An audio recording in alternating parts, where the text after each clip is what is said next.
honestly, when my teacher first brought it up, I was like, wait, what? Because the way he was explaining it made it sound like this is a real thing that goes on, or used to go on at least. But when I read the summary, you guys are gonna probably think I'm an idiot. Okay, the summary. This is the first book in the series. The series is called Unwind Stology. It's also won an award for Best Fiction for Young Adults and the Margaret A. Edwards Award.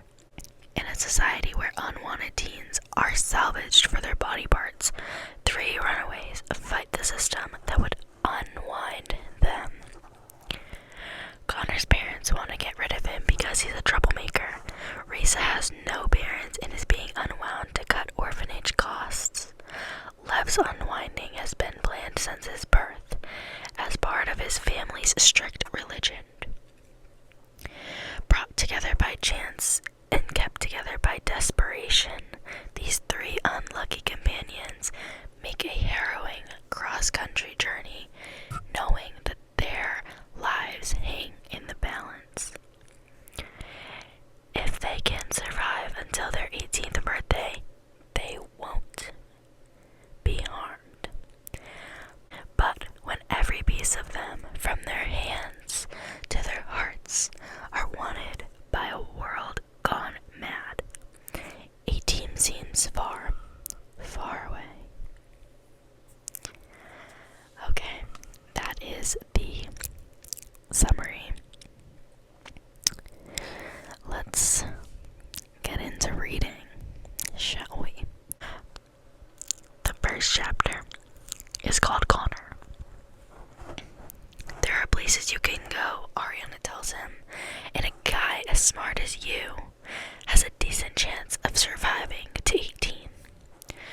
Connor isn't so sure, but looking into Ariana's eyes makes his doubts go away, if only for a moment. Her eyes are sweet violet with streaks of gray. She's such a slave to fashion, always getting the newest pigment injection the second it's in style. Connor was never into that. He's always kept his eyes the color they came in, brown. He's never gotten any tattoos, like so many kids these days when they're little.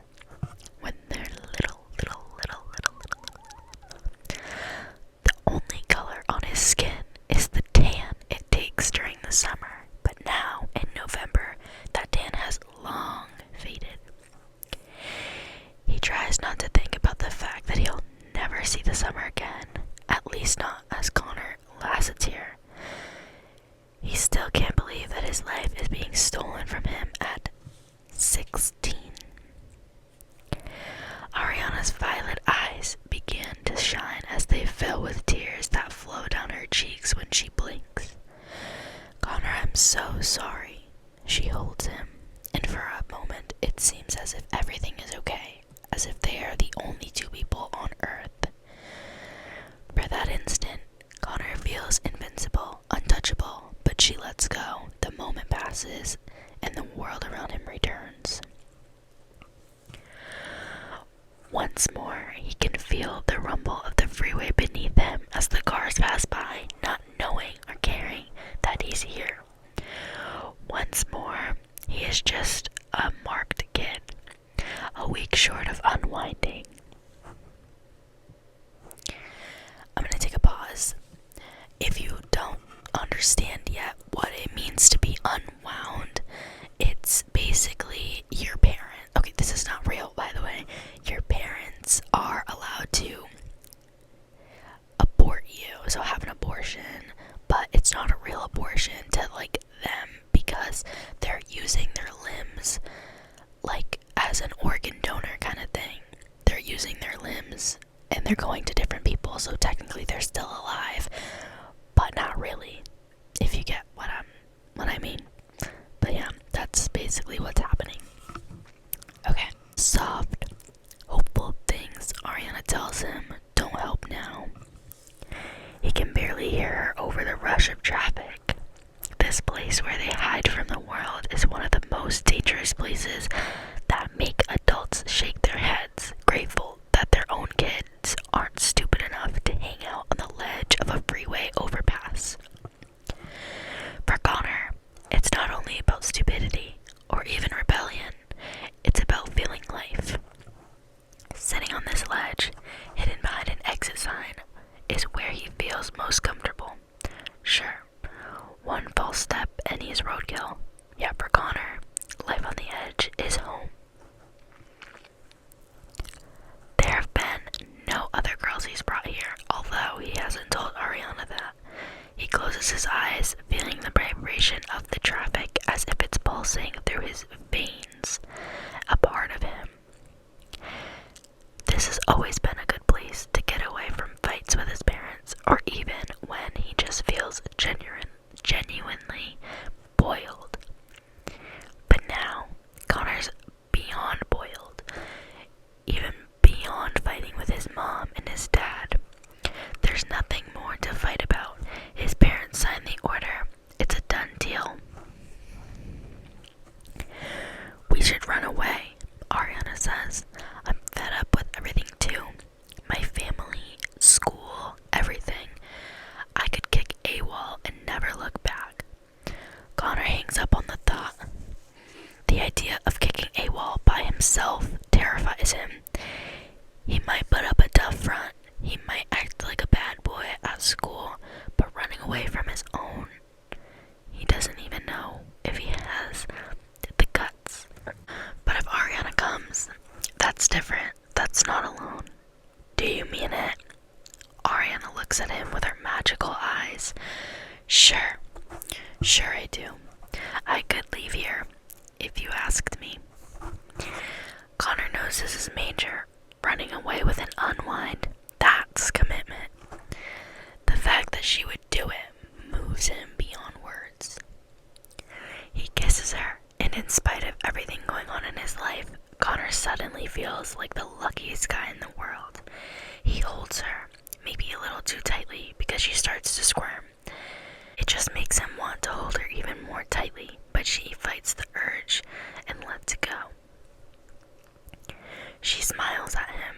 AWOL, she says. What does that mean anyway? It's an old military term or something, Connor says. It means absent without leave.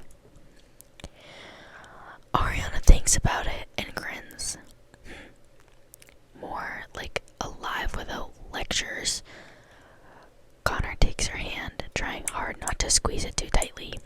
She said she'd go if he asked her. Only now he does realize he hasn't actually asked her yet. Will you come with me, Ariana? Ariana smiles and nods. Sure, she says. Sure I will. Ariana's parents don't like Connor. We always knew he'd be an Unwind. He can just hear them saying, "You should have stayed away from that Lissatier boy." He was never Connor to them. He was always that Lissatier boy. They think that just because he's been in and out of disciplinary school, they have the right to judge him.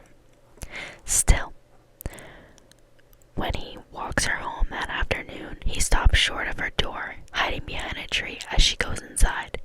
Before he heads home, he thinks how hiding is now going to be a way of life for both of them. Home. Connor wonders how he can call the place he lives home when he's about to be evicted. Not just from the place he sleeps, but from the hearts of those who were supposed to love him. His father sits in a chair watching the news as Connor enters. "Hi, Dad."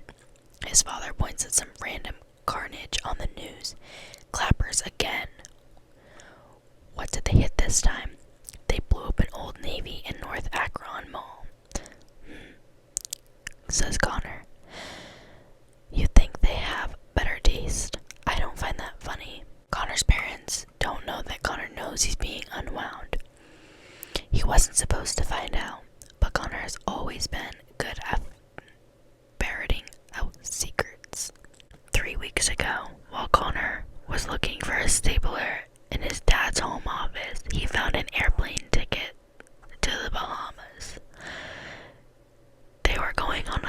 family vacation over Thanksgiving. One problem though, there were only 3 tickets. His mother, his father, and his younger brother. No ticket for him. At first, he just figured the ticket was somewhere else. But the more he thought about it, the more it seemed wrong. So Connor went looking a little deeper when his parents were out, and he found it, the Unwind order. It had been signed in old-fashioned triplicate. The white copy was already gone, off with the authorities. The yellow copy would accompany Connor to his end, and the pink copy would stay with his parents as evidence of what they've done. Perhaps they would frame it and hang it alongside his first grade picture. The date on the order was the day before the Bahamas trip. He was going off to be an Unwound, and they were going on a vacation to make themselves feel better about it. The unfairness of it had made Connor want to break something. It had made him want to break a lot of things, but he hadn't. For once, he had held his temper, and aside from a few fights in school that weren't his fault, he kept his emotions hidden. He kept what he knew to himself. Everyone knew that an Unwind order was irreversible, so screaming and fighting wouldn't change a thing. Besides, he found a certain power in knowing his parents' secret. Now the blows he could deal them were so much more effective. Like the day he brought flowers home for his mother and she cried for hours. Like the B- he brought home on a science test. Best grade he's ever gotten in science. He handed it to his father, who looked at it, the color draining from his face. See, Dad, my grades are getting better, and I could even bring up my science grade to an A by the end of the semester. An hour later, his father was sitting in the chair, still clutching the test in his hand and staring blankly at the wall. Connor's motivation was simple: make them suffer, let them know for the rest of their lives what a horrible mistake they made. But there were no sweetness to this revenge, and now 3 weeks of rubbing it in their faces has made him feel no better. In spite of himself, he's starting to feel bad for his parents, and he hates that he feels that way. Did I miss dinner? His father doesn't look away from the TV. Your mother left a plate for you. Connor heads off towards the kitchen, but halfway there he hears Connor. He turns to see his father looking at him. Not just looking, but staring. He's going to tell me now, Connor thinks. He's going to tell me that they're unwinding me, and then break down in tears, going on and on about how sorry he is about it all. If he does, Connor just might accept the apology. He might even forgive him, and then tell him that he doesn't plan on being here when the juvie cops come to take him away. But in the end, all his father says is, "Did you lock the door when you came in?" "I'll do it now." Connor locks the door and then goes to his room, no longer hungry for whatever his mom left for him. Okay, everyone. That is a part of the first chapter of this book. I really like this book, and it really makes me interested on what's actually gonna happen or whatever towards the end. But if you enjoy this video, don't forget to like, comment, and subscribe. And if you have any video ideas that you want to see, don't forget to leave them down below. Alright, there should be a part 2 of this coming out soon, so make sure you watch. And if you really do like this book, though, it's called Unwind by Neal Shusterman.